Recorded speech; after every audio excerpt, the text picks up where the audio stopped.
बिस्मिल्लाहिर्रहमानिर्रहीम। अस्सलाम वालेकुम मेरी यूट्यूब फैमिली, क्या हाल चाल है।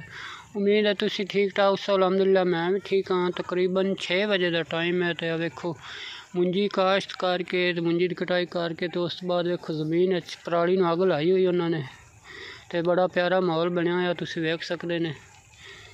बाकी हर तरफ वेखो अंधेरा ही है तो चंद वेखो तलू हो रहा है। माशाल्लाह चंद का व्यू वेखो किड्डा प्यारा है।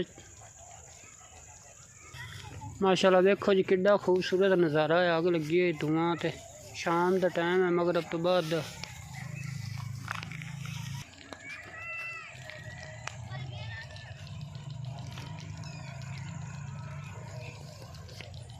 प्लीज़ वीडियो अच्छी लगे तो लाइक करना, शेयर करना और अच्छे कमेंट ज़रूर करना।